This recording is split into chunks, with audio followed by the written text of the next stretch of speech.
শুভ সময় বন্ধুরা। আজকে দর্শে হাদিসের 5 নম্বর ভিডিও এটি। একটি অবৈজ্ঞানিক হাদিস নিয়ে আলোচনা করব। একটি না, বেশ কয়েকটি হাদিস, কিন্তু প্রসঙ্গে একই। একটু মনোযোগ দিয়ে শুনুন। ডাক্তার জাকির নায়েকেরা কিংবা বিশ্বব্যাপী অনেক ইসলামিক স্কলাররা সবসময় আপনাদেরকে কোরআনের সাথে বিজ্ঞানের সামঞ্জস্য দেখাবে, নানান গোঁচামিল দিয়ে মন গড়া ব্যাখ্যা বিশ্লেষণ করে। কিন্তু হাদিস যেটা কোরআনের ব্যাখ্যা, সেই হাদিস পড়লে বোঝা যায় আসলে নবীজি বিজ্ঞান সম্পর্কে কি জানতেন। মানুষ হিসেবে ঠিক আছে, 1450 বছর আগের একজন মানুষ কিছুই জানবেন না, এটা খুব স্বাভাবিক। তো সেই স্বাভাবিকত্বই আমরা দেখি হাদিসের মাঝে হাদিসগুলো পড়লে। চলুন আজকে একটি হাদিস পড়ে শোনাচ্ছি। সর্বপ্রথম সহিহ মুসলিম হাদিস একাডেমি নাম্বার 602। এই হাদিসটা একটু পড়ে শোনাচ্ছি আপনাদেরকে। আয়েশা রাদিয়াল্লাহু তাআলা আনহা থেকে বর্ণিত, এক মহিলা রাসূলুল্লাহ সাল্লাল্লাহু আলাইহি ওয়াসাল্লামকে বলল, মেয়ে লোকের যখন স্বপ্নদোষ হবে এবং সে বীর্যরস দেখতে পাবে তখন কি সে গোসল করবে? তিনি বললেন হ্যাঁ। এরপর আয়েশা রাদিয়াল্লাহু তাআলা আনহা মহিলাটিকে বললেন, তোমার উভয় হাত ধুলিময় হোক এবং তাতে অস্ত্রের খোঁচা লাগুক। বদদুয়া দিলেন।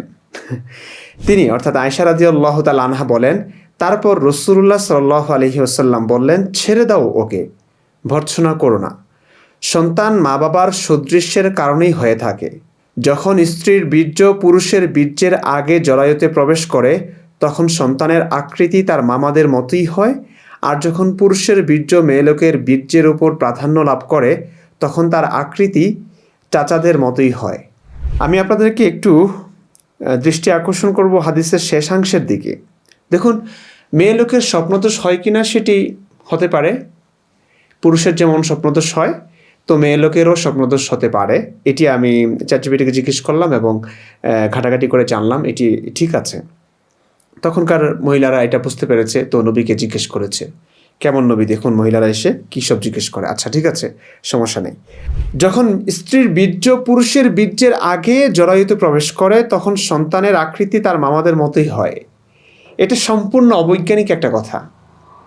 বিজ্ঞান কি বলে আমরা প্রায় সকলেই জানি। হয়তো যারা মোটামুটি সায়েন্স বিজ্ঞান সম্পর্কে জানে, পড়াশোনা করেছে, তারা অবশ্যই বুঝবে যে আসলে সন্তান জন্মদানে নারীর বীর্য কোনো ভূমিকা পালন করে না। নারীর বীর্য বলতে আসলে কিছু নাই। নারীর যে একটা ভ্যাজাইনাল ফ্লুইড থাকে সেটা বীর্য না, সেটা হয়তো বীর্য মায়ের ডিম্বাণুতে প্রবেশ করবার জন্য পথটাকে মসৃণ করে, পিচ্ছিল করে, যাতে খুব ইজিলি প্রবেশ করতে পারে। তো সন্তান কিভাবে জন্ম নেয়, শুক্রাণু কিভাবে উৎপাদিত হয়, সেটা হচ্ছে পুরুষের বীর্য, বাবার বীর্য যখন মায়ের ডিম্বাণুতে যায়, হ্যাঁ, নিষেক ঘটে, ফার্টিলাইজেশন যেটিকে বলে। তো এর মাধ্যমেই একটি ভ্রূণ গঠিত হয়। সন্তান ধীরে ধীরে এভাবেই জন্মলাভ করে, গঠিত হয়ে থাকে। এই হচ্ছে সায়েন্সের কথা। এটা আমার কথা বিশ্বাস না করলে আপনারা যারা জানেন না, যারা বোঝেন না, তারা চ্যাটজিপিটিকে একটু জিজ্ঞেস করলে আপনাদেরকে খুব ভালো করে বুঝিয়ে দিবে। সন্তান জন্মদানে আসলে নারী পুরুষের কি কি লাগে।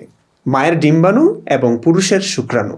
পুরুষের বীর্যে সিমেনে স্পার্ম থাকে, শুক্রাণু থাকে। সেই শুক্রাণু মায়ের ডিম্বাণুতে প্রবেশ করলেই নিষেক ঘটে, ফার্টিলাইজেশন ঘটে, এর মাধ্যমে একটা ভ্রূণ গঠিত হয়। এই হচ্ছে সোজা কথা। এখন একটু হাদিসটার দিকে আপনি আরেকবার একটু লক্ষ্য করুন। সন্তান মা বাবার সদৃশের কারণেই হয়ে থাকে। যখন স্ত্রীর বীর্য পুরুষের বীর্যের আগে জরায়ুতে প্রবেশ করে তখন সন্তানের আকৃতি তার মামাদের মতোই হয়।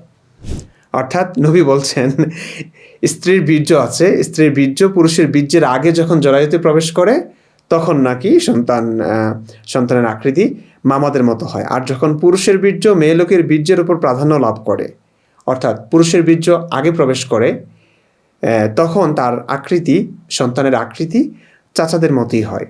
হ্যাঁ, বুঝতেই পারছেন হাদিসটা কতটা অযৌক্তিক, অবৈজ্ঞানিক। ইসলাম যে মিথ্যা, মুহাম্মদ যে সত্যিকার অর্থে নবী নন, বাস একটা হাদিসে যথেষ্ট। তারপর আমি এই বিষয়ে একই প্রসঙ্গ, যেহেতু আমি এটি হচ্ছে সহিহ মুসলিম হাদিস একাডেমি নাম্বার 602, আমি আপনাদেরকে একদম শুরু থেকে, এই অধ্যায়ের শুরু থেকে হাদিসটা দেখাবো। সবগুলো হাদিস পড়ে শোনাবো আসলে কি ঘটেছে।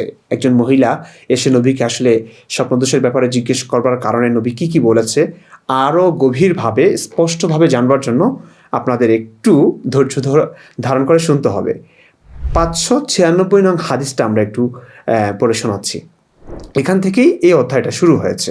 সহিহ মুসলিম হাদিস একাডেমি 596 নং হাদিস। এই অধ্যায়ের নাম হচ্ছে বাবু উজুবিল গুসলি আলাল মারআতি বিখুরুজিল মানিয়্যি মিনহা। মহিলার মনি অর্থাৎ বীর্য বের হলে তার উপর গোসল করা ওয়াজিব। এটি হচ্ছে অধ্যায়। আচ্ছা, আমরা হাদিসটা একটু পড়ে শোনাই। আনাস ইবনু মালিক রাদিয়াল্লাহু তাআলা আনহু হতে বর্ণিত, তিনি বলেন, উম্মু সুলাইম রাদিয়াল্লাহু তাআলা আনহা, যিনি ছিলেন এই হাদিসের রাবি ইসহাকের দাদি, একদা রাসূলুল্লাহ সাল্লাল্লাহু আলাইহি ওয়াসাল্লামের নিকট এসে বললেন, আয়েশা রাদিয়াল্লাহু তাআলা আনহা তখন তার নিকট উপস্থিত ছিলেন। ইয়া রাসূলুল্লাহ, আয়েশা নবীর কাছে ছিলেন এবং একজন মহিলা যিনি উম্মু সুলাইম নাম, ইনি এসে রাসূলুল্লাহ সাল্লাল্লাহু আলাইহি ওয়াসাল্লামকে জিজ্ঞেস করলেন, ইয়া রাসূলুল্লাহ, পুরুষ যেমন স্বপ্নে দেখে নারীও যদি তা দেখে, এমত অবস্থায় সে কি করবে? তখন আয়েশা রাদিয়াল্লাহু তাআলা আনহা বললেন, উম্মু সুলাইম, তুমি নারী জাতিকে অপমানিত করেছ, তোমার অকল্যাণ হোক। দিয়ে দিল একটা বদদুয়া।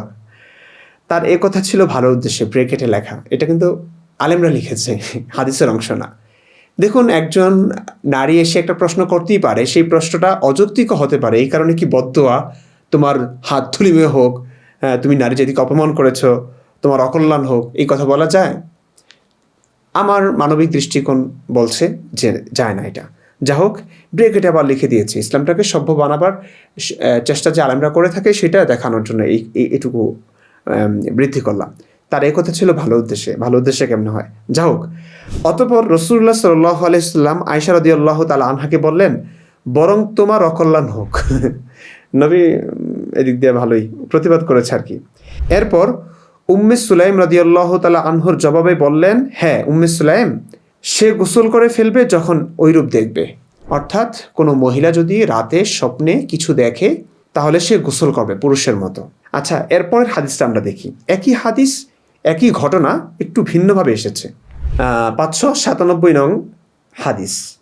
আনাস ইবনু মালিক রাদিয়াল্লাহু তাআলা আনহু থেকে বর্ণিত, উম্মু সুলাইম রাদিয়াল্লাহু তাআলা আনহা বলেন, তিনি রাসূলুল্লাহ সাল্লাল্লাহু আলাইহি ওয়াসাল্লামকে সেই মহিলা সম্পর্কে জিজ্ঞেস করলেন যে ঘুমে পুরুষ যা দেখে তাই দেখতে পায়, অর্থাৎ পুরুষের মতো তারও স্বপ্নদোষ হয়। রাসূলুল্লাহ সাল্লাল্লাহু আলাইহি ওয়াসাল্লাম বললেন, মেয়ে লোক যখন তেমনই দেখবে তখন সে গোসল করবে। উম্মে সালামা, এখানে উম্মে সালামা বলা হয়েছে, উম্মে সুলাইম উম্মে সালামা নামের একটু ব্যতিক্রম দেখা যাচ্ছে এখানে। উম্মে সালামা রাদিয়াল্লাহু তাআলা আনহা বলেন, এ কথায় আমি লজ্জাবোধ করলাম। তিনি বললেন, এরকমও কি হয়? মহিলা জিজ্ঞেস করলেন, এরকমও কি হয়? রাসূলুল্লাহ সাল্লাল্লাহু আলাইহি ওয়াসাল্লাম, এখানে হাদিসে একটু অনুবাদে ভুল আছে, আরবিটা আমি দেখলাম, ফাকলা আছে, অর্থাৎ রাসূলুল্লাহ সাল্লাল্লাহু আলাইহি ওয়াসাল্লাম বললেন, হ্যাঁ, তা না হলে ছেলে মেয়ে তার সদৃশ কেমন করে হয়? পুরুষের বীর্য গাঢ় সাদা আর মহিলাদের বীর্য পাতলা হলুদ। দুয়ের মধ্যে থেকে যার বীর্য উপরে উঠে যায় অথবা আগে চলে যায়, সন্তান তারই সদৃশ হয়। এখানেও একই কথা বললেন, নারীর বীর্য নাকি সন্তান দানে ভূমিকা পালন করে, অথচ নারীর বীর্য বলে কিছু নাই। সন্তান গঠনের পেছনে নারীর বীর্য কোনো ভূমিকাই পালন করে না। নারীর ডিম্বাণু আর পুরুষের স্পার্ম, এর মাধ্যমেই ফার্টিলাইজেশনের মাধ্যমেই ভ্রূণ গঠিত হয়, সন্তান জন্ম লাভ করে। আচ্ছা, এখানেও একই কথা। এরপরের হাদিসটা আমরা একটু দেখি। আনাস ইবনে মালিক রাদিয়াল্লাহু তাআলা আনহু হতে বর্ণিত, তিনি বলেন, এক মহিলা রাসূলুল্লাহ সাল্লাল্লাহু আলাইহি ওয়াসাল্লামকে ওই মহিলা সম্পর্কে জিজ্ঞেস করলেন যে পুরুষ লোক ঘুমের মধ্যে যা দেখতে পায় সেও তাই। তখন রাসূলুল্লাহ সাল্লাল্লাহু আলাইহি ওয়াসাল্লাম বললেন, পুরুষের যা হয় অর্থাৎ স্বপ্নদোষ, মহিলাদেরও এমন হলে সে গোসল করবে। ওকে, এখানে তেমন বিস্তারিত নাই। এরপরের হাদিসটা আমরা দেখি। ঘটনা একই, জাস্ট বিবরণে একটু পার্থক্য। 599 নং হাদিস। উম্মু সালামা রাদিয়াল্লাহু তাআলা আনহা হতে বর্ণিত, উনি নিজেই হাদিসটা বর্ণনা করেছেন।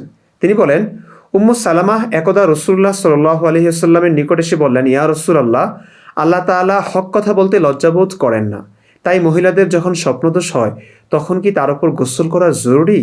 রাসূলুল্লাহ সাল্লাল্লাহু আলাইহি ওয়াসাল্লাম বললেন, হ্যাঁ, যখন সে বীর্য দেখবে। এ কথা শুনে উম্মু সালামা রাদিয়াল্লাহু তাআলা আনহা বললেন, ইয়া রাসূলুল্লাহ, মহিলাদেরও কি স্বপ্নদোষ হয়? তিনি বললেন, তোমার উভয় হাত ধুলিময় হোক। নবী বলছে, তোমার উভয় হাত ধুলিময় হোক, তাহলে তার সন্তান কেমন করে তার সদৃশ হয়। হাদিসটা বুঝতে পারছেন? নবী এখানে বদদুয়া দিয়ে বললেন, হাই, তাহলে তার সন্তান কেমন করে তার সদৃশ হয়, অর্থাৎ মায়ের মতো সন্তানরা হয়। তো নবী ভেবেছিলেন নারীর বীর্য নারীর ডিম্বাণুতে প্রবেশ করে, অর্থাৎ পুরুষের বীর্য এবং নারীর বীর্য উভয়টাই জরায়ুতে প্রবেশ করে, তারপরেই সন্তান লাভ করে। তো নবীর বক্তব্য হচ্ছে নারীর বীর্য যখন আগে যাবে নারীর জরায়ুতে, পুরুষের বীর্যের আগে প্রাধান্য পাবে আর কি, আগে যাবে, তখনই হচ্ছে এই সন্তানটা নাকি মায়ের মতো হয়। তো এক জায়গায় বললো মামাদের মতো হয়, আচ্ছা মায়ের মতো হয়, মায়ের দিকের মানুষদের মতো হয়, এমনটাই হয়তো নবীর ধারণা ছিল, নবীর বিশ্বাস ছিল, নবী মনে করেছে আর কি। তো এখানে বললেন যে দেখুন স্বপ্নদোষের সঙ্গে সম্পর্কটা কি, মহিলাদেরও কি স্বপ্নদোষ হয়? হ্যাঁ, স্বপ্নদোষ হয় বলেই তো, মানে স্বপ্নদোষ হয় তার মানে হচ্ছে, স্বপ্নদোষ হবে না কেন? মহিলাদের স্বপ্নদোষ হয় মানে হচ্ছে মহিলাদের বীর্য বের হয়, আর মহিলাদের বীর্য বের হয় বলেই, মহিলাদের বীর্য যেহেতু সন্তান গঠনে মহিলাদের বীর্য লাগে, আর বীর্য যায় বলেই সন্তান মায়ের মতো চেহারা পায়, সাদৃশ্য পায়, সেই কারণে নবী এই কথাটা বলল। আপনারা হাদিসটা যদি একটু ভালো করে পড়েন তাহলে আপনারা নিজেই বুঝবেন নবী আসলে কোন ধরনের ছিল। এগুলো সব অবৈজ্ঞানিক। তিনি বললেন, তোমার উভয় হাত ধুলিময় হোক, তাহলে তার সন্তান কেমন করে তার সদৃশ হয়। এটা কেন বলছিলেন? যখন সে বীর্য দেখবে। একথা শুনে উম্মে সালামা রাদিয়াল্লাহু তাআলা আনহা বললেন, ইয়া রাসূলুল্লাহ, মহিলাদেরও কি স্বপ্নদোষ হয়? তিনি বললেন, তোমার উভয় হাত ধুলিময় হোক। মানে কেন হবে না? স্বপ্নদোষ হতেই হবে, মহিলাদের বীর্য বের হতেই হবে। মহিলাদের বীর্য বের হয় বলেই, মহিলাদের বীর্য মহিলাদের জরায়ুতে প্রবেশ করে বলেই সন্তান মহিলাদের চেহারা পায়, মায়ের চেহারা পায়। এই হচ্ছে নবীর বক্তব্য। তাহলে তার সন্তান কেমন করে তার সদৃশ হয়। ওকে, আমরা এর পরের হাদিসটা একটু দেখি, 600 নং হাদিসটা। এখানে তেমন কিছু নাই, ওরওয়া হতে সনদে উপরোক্ত হাদিসের অর্থের অবিকল বর্ণিত আছে। তিনি আরও একটু বাড়িয়ে বলেন যে, তিনি উম্মে সালামা রাদিয়াল্লাহু তাআলা আনহু বললেন, তুমি নারী জাতিকে লজ্জিত করেছো। আচ্ছা, এবার 601 নং হাদিসটা দেখি। এখানে একটু বড় করে এসছে মনে হয়, না তেমন কিছু না। উম্মুল মুমিনিন আয়েশা রাদিয়াল্লাহু তাআলা আনহা হতে বর্ণিত, তিনি বলেন যে আবু তালহার সন্তানদের মা উম্মু সুলাইম, এখানে শুধু উম্মু সুলাইম কে ছিলেন, এখানে একটু বিস্তারিত এসেছে। উম্মু সুলাইম একদা রাসূলুল্লাহ সাল্লাল্লাহু আলাইহি ওয়াসাল্লামের নিকট উপস্থিত হয়ে হিসাবের হাদিসের অনুরূপ বর্ণনা করেন। তবে এই হাদিসটিতে ব্যতিক্রম যা রয়েছে তা হলো, আয়েশা রাদিয়াল্লাহু তাআলা আনহা বলেন, আমি বললাম, ছি ছি, অসন্তোষ প্রকাশক শব্দ, মেয়ে লোক কি এরূপ দেখে? অর্থাৎ আয়েশার কাছে, আয়েশা মনে হয় কখনো দেখেন না, আয়েশা ছোট ছিলেন তো, আমি জানি না, এমনটাই হবে হয়তো। আয়েশার কাছে এটা অবিশ্বাস্য লেগেছে যে মহিলারা কি স্বপ্ন দেখে নাকি, স্বপ্নদোষ তো পুরুষের হয়, মহিলাদের যে স্বপ্নদোষ হয় এটা তার অবিশ্বাস্য লাগছিল, তার হয়তো কখনো হয়নি কিংবা সেই বয়সে তিনি পৌঁছাননি। যা হোক, আমিও জানি না আসলে মহিলাদের স্বপ্নদোষ হয় কি না, মহিলারা কি বলবেন। আচ্ছা, এরপরের হাদিসটা আমরা দেখি। সহিহ মুসলিম হাদিস একাডেমি 602 নং হাদিসটা, যেটা আমি পরে শুনিয়েছি, এটা একদম স্পষ্ট বোঝা যায় যে নবীর ধ্যান ধারণা বিশ্বাস কী ছিল। আয়েশা রাদিয়াল্লাহু তাআলা আনহা থেকে বর্ণিত, এক মহিলা রাসূলুল্লাহ সাল্লাল্লাহু আলাইহি ওয়াসাল্লামকে বলল, মেয়েকে যখন স্বপ্নদোষ হবে এবং সে বীর্যরস দেখতে পাবে তখন কি সে গোসল করবে? তিনি বললেন, হ্যাঁ। এরপর আয়েশা রাদিয়াল্লাহু তাআলা আনহা মহিলাটিকে বললেন, তোমার উভয় হাত ধুলিময় হোক এবং তাতে অস্ত্রের খোঁচা লাগুক। তিনি অর্থাৎ আয়েশা রাদিয়াল্লাহু তাআলা আনহা বলেন, তারপর রাসূলুল্লাহ সাল্লাল্লাহু আলাইহি ওয়াসাল্লাম বললেন, ছেড়ে দাও ওকে, ভৎসনা করো না। সন্তান মা বাবার সদৃশের কারণেই হয়ে থাকে, মানে মা বাবার সাদৃশ্য সন্তান পায়, এটা বলেছেন। আচ্ছা, সন্তান মা বাবার সদৃশের কারণেই হয়ে থাকে। যখন স্ত্রীর বীর্য পুরুষের বীর্যের আগে জরায়ুতে প্রবেশ করে তখন সন্তানের আকৃতি তার মামাদের মতোই হয়, আর যখন পুরুষের বীর্য মেয়ে লোকের বীর্যের ওপর প্রাধান্য লাভ করে তখন তার আকৃতি চাচাদের মতোই হয়। বুঝতে পেরেছেন? আসলেই কি ব্যাপারটা সত্য? একটু যদি ঘাটাঘাটি করেন ভাই, পড়াশোনা করেন, বিজ্ঞান কি বলে, মেডিকেল সায়েন্স কি বলে, চ্যাটজিপিটি করেন, গুগল করেন, ডাক্তারদের কাছে জিজ্ঞেস করুন, সায়েন্স নিয়ে যারা পড়াশোনা করেছে তাদেরকে জিজ্ঞেস করুন। নবীর এই বক্তব্যের সঙ্গে বাস্তবতার কোনো সম্পর্ক আছে কি না? নাই। ইসলাম যে ভুল, মোহাম্মদ যে আসলেই মহাবিশ্বের মহাক্ষমতাধর আল্লাহর সর্বজ্ঞানী যিনি, তার পক্ষ থেকে প্রেরিত পুরুষ নন, এটি তো স্পষ্ট। এটি তো স্পষ্ট। কোরআন হাদিসের একটা ভুল যদি প্রমাণিত হয়, নবীর একটা কথাও যদি ভুল প্রমাণিত হয়, তাহলেই এটি প্রমাণিত হয়ে যায় যে মোহাম্মদ সত্যিকার অর্থে নবী নন। কারণ মহাজ্ঞানী আল্লাহ, যিনি সব কিছু জানেন, যিনি আমাদেরকে সৃষ্টি করেছেন বলে আমরা বিশ্বাস করি, তিনি তো ভুল ইনফরমেশন দিতে পারেন না, তাই না? ভিডিওটি আর দীর্ঘ করব না। দর্শে হাদিসের 5 নম্বর ভিডিও এটি। বেশি বেশি প্রচার করুন। আমরা বিশৃঙ্খলা চাই না।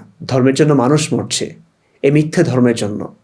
শুধুমাত্র একটি বিশ্বাসের জের ধরে মানুষকে মারা হচ্ছে, শুধুমাত্র একটি বিশ্বাসের জের ধরে মানুষ নিজের জীবনকে বন্দী করছে, শুধুমাত্র বিশ্বাসের জের ধরে, যে বিশ্বাসের পেছনে কোনো যৌক্তিকতা নেই। তাই আমরা চাই, আমি চাই অন্তত, মানুষ একটু বুঝুক, ধর্মটা বুঝে শুনে মানুক, ব্যাস এটুকুই। এই এই কয়েকটা হাদিস, একটা দুইটা না, কতগুলো হাদিস, কতগুলো রেওয়ায়াত, তাই না? একই ঘটনাকে বর্ণনা করেছে কতজন মানুষ, প্রত্যেকটা হাদিস সহিহ। এখন আপনি কি বলবেন? আপনার অনুভূতিটা কি আসলে? ভালো থাকুন, সুস্থ থাকুন। ধন্যবাদ।